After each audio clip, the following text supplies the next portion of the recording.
আপনারা স্পষ্ট দেখেছেন আজকে পিলখানা হত্যাকাণ্ডের রিপোর্ট যখন প্রকাশ হয় আমরা জানতে পারি দলগতভাবে সেখানে আওয়ামী লীগ জড়িত ছিল। যেই দল হত্যার সাথে জড়িত, যেই দল সেনা অফিসারদের হত্যার সাথে জড়িত, জুলাই পরবর্তী বাংলাদেশে সেই দলের রাজনীতি করার কোনো অধিকার রাখে না। সেজন্য আজকে থেকেই দলগতভাবে আওয়ামী লীগকে নিষিদ্ধ করার প্রক্রিয়া আমাদের শুরু করতে হবে। আজকে থেকে সিদ্ধান্ত নিতে হবে আমাদের শাপলা, পিলখানা, জুলাই এবং মুজি বিরোধী আন্দোলনে যে গণহত্যা হয়েছে প্রত্যেকটি গণহত্যার বিচার যদি আমরা নিশ্চিত করতে পারি তবেই আমরা জুলাইয়ের যে স্বপ্ন দেখেছিলাম ইনসাফ ভিত্তিক রাষ্ট্র বিনির্মাণের পথে আমরা এগাতে পারবো।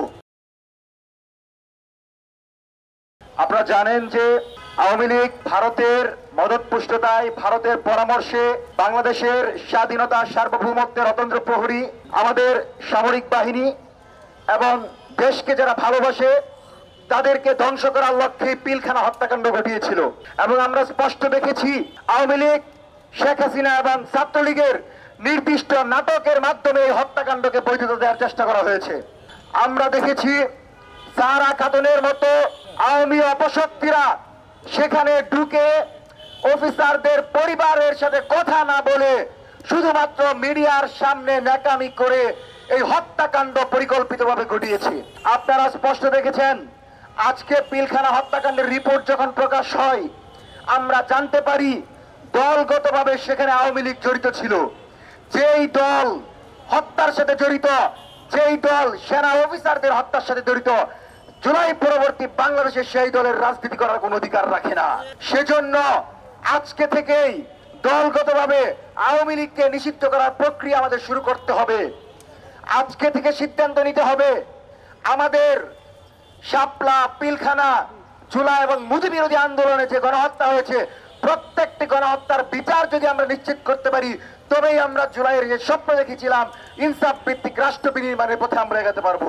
আজকে আপনি যদি চিন্তা করেন যে যেই দেশনেত্রী, আপসহীন নেত্রী বেগম খালেদা জিয়ার জন্য কামার কুমার, জেলে চাষা, দল মত বর্ণ নির্বিশেষে সবাই দোয়া করছেন, কান্না করছেন, তার দীর্ঘায়ু কামনা করছেন, সেই নেত্রীকে জোর করে টেনে যে সকল জেনারেলরা, যে সকল বাহিনীর সদস্যরা, সংস্থার লোকেরা বের করেছিল তাদেরকে কিন্তু আমরা এখনো বিচারের মুখোমুখি করতে পারি নাই। আজকে সেই নেত্রী মৃত্যুর সাথে পাঞ্জা লড়ছে।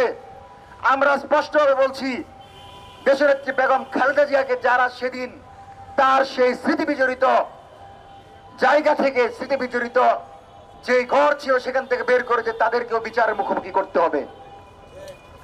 আপনাদেরকে স্পষ্ট জানিয়ে রাখি জাহাঙ্গীর ভাই যিনি স্বরাষ্ট্র উপদেষ্টা, তিনি যদি কোনো অপরাধ করে থাকেন বিডিআর এর তদন্ত কমিশন রিপোর্টে যদি উনার কোনো অপরাধ হয়ে থাকে উনারকেও আইনের আওতায় আনতে হবে, কারণ তিনি তখন তদন্ত কমিশনের দায়িত্বে ছিলেন। আপনাদেরকে আমরা স্পষ্টভাবে বলছি আওয়ামী লীগ গণহত্যা শুধু একা করে নাই। এখানে 14 দল আওয়ামী লেসপেন্সার এবং গণজাগরণের যে মঞ্চের যে নেতারা ছিল তারা সকলে এখানে ইন্ধন জুগিয়েছে। সুতরাং বিচার যদি করা হয় এদের প্রত্যেককে বিচারের মুখোমুখি করতে হবে।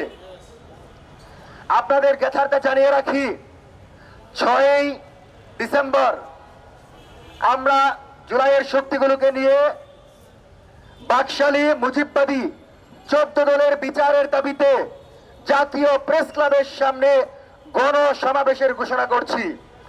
হাজার হাজার জনতাকে সামনে নিয়ে সেদিন বাকশালী মুজিববাদী 14 দলের বিচার এবং এদেরকে দ্রুত সময়ের ভিতর রাজনীতি নিষিদ্ধের দাবিতে আমরা গণসমাবেশ করব।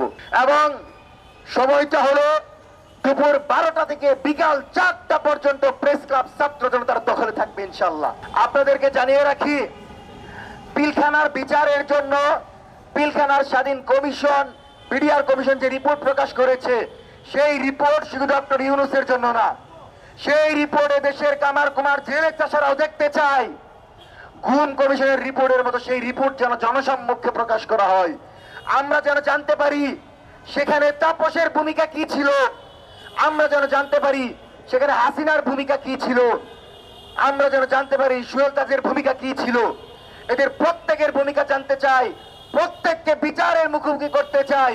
হাসিনার ফাঁসির রায়ের জন্য যত বেশি আওয়াজ উঠবে, তাতে মনে করতে হবে বাকি যারা আছে তাদেরকে যারা সহযোগিতা করেছে এদের প্রত্যেকের সমানভাবে বিচারের মুখোমুখি করতে হবে। একটা বিচারকে আমরা বড় করতে গিয়ে যেন অন্যদেরকে আমরা ছাড় দিয়ে না দেই।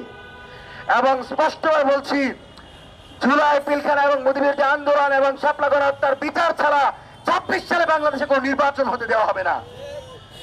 সংস্কার ছাড়া বাংলাদেশে কোনো নির্বাচন আমরা দেখতে চাই না। রাতের ভোট দেখতে চাই না। আমরা চাই না এমন কোন ভোট হোক যেখানে আমার বাহিনী, পুলিশ, বিডিআর, সেনাবাহিনী কোন একটি দলের এজেন্ডা বাস্তবায়ন করছে। আমরা এমন কোন নির্বাচন দেখতে চাই না। আবু সাইদ ওয়াসিমের রক্ত দেওয়ার পর বাংলাদেশে জনমানুষের নির্বাচন দেখতে চাই যেখানে আমার ভোট আমি দিব, যাকে খুশি তাকে দিব। পৃথিবীর কোন শক্তি, বাংলাদেশের কোন দল মত আমার উপর আধিপত্য তৈরি করতে পারবে না, আমার মতের উপর তার মত চাপিয়ে দিতে পারবে না। সেজন্য সেই পরিবেশ তৈরি করতে হবে। এবং কোন উপদেষ্টা ক্ষমতায় থেকে যেন নির্বাচনের ঘোষণা দেয় না দেয়। যে উপদেষ্টা লুটপাট করেছে তারা যদি জুলাইয়ের সমন্বয়ক হয়ে থাকে তাদেরকে আমরা বিচারের মুখোমুখি করতে চাই। আমার অর্থ, আমার কামার কুমার জেলে চাষার অর্থ কোন উপদেষ্টা নিয়ে অস্ট্রেলিয়া পালাবে, লন্ডন পালাবে, সেটা আমরা এই বাংলাদেশে হইতে দিব না। লাঠি নিয়ে আমরা দাঁড়িয়ে থাকবো।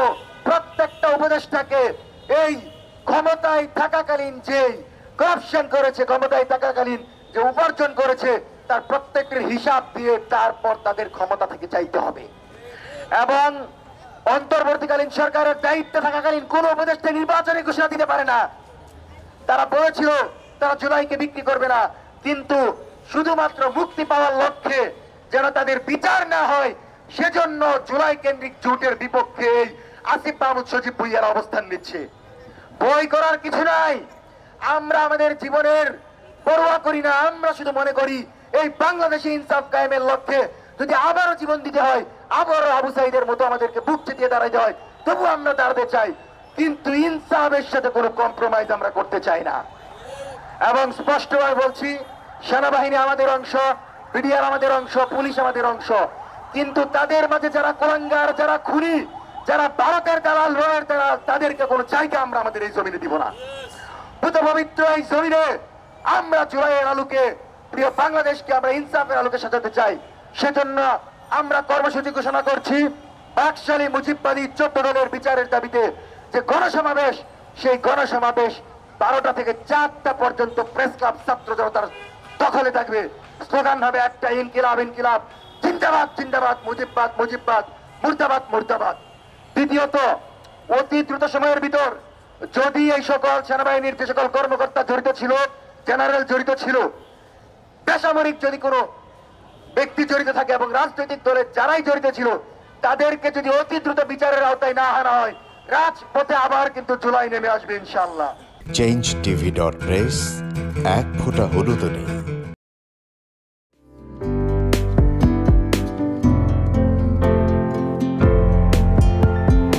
পহেলা জানুয়ারি 2025 ইউটিউব জার্নালিজমের অগ্রদূত changetv.press 6 বছর পেরিয়ে পা রাখল গর্বিত। প্রতিটি সরকারের আমলে 10 বছর আমি কোনো ব্যবসা করতে পারিনি। আমার ব্যবসা বন্ধ করার জন্য যত রকম দরকার সব কাজই করেছে, শুধু একটাই বাকি রেখেছে, আমি গুটিয়ে নিয়ে যাইনি। নয়া দিগন্তর মাধ্যমে যাদেরকে আমরা চেষ্টা করেছি সার্ভিস দেওয়ার জন্য, এরা আমাদের অনেকেই খোঁজখবর রেখেছে। ব্যস্ততার জন্য হয়তো দেখা সাক্ষাৎ হয় না, কিন্তু আমি একজনকেই পেয়েছি। তিনি হলেন চেঞ্জ টিভির আমিরুল মমিন মানিক। উনি এক সময় দিগন্ততে ছিল, সেই হিসাবে আমাদের জানাশোনা ছিল। ওনার একটা ইন্টারভিউতে আমার খুব পছন্দ হয়েছে, সেজন্য আমি ওনাকে 10:30টার সময় ফোন করেছি। উনি উত্তরে বললেন, গলাটা খুব পরিচিত। প্রথমে হয়তো নামটা বুঝে সারেননি, আমার নামটা খেয়াল করতে, আমি সাথে সাথে নাম বলেছি এবং বলল যে 3 দিনের মধ্যে আপনার সাথে আমি দেখা করব। ওনার কমিটমেন্ট অনুযায়ী সেইভাবে এসছে এবং উনি বলছে আপনার যত দুঃখের কথা সব বলেন, আমি প্রচার করব। আমি সত্যি সত্যি ওনার কাছে খুবই কৃতজ্ঞ। আমার মনে যেসব ক্ষোভ আছে, যেসব দানা বেঁধে আছে, আমি কিছুটা হালকা হয়েছি ওনার সাহায্যে।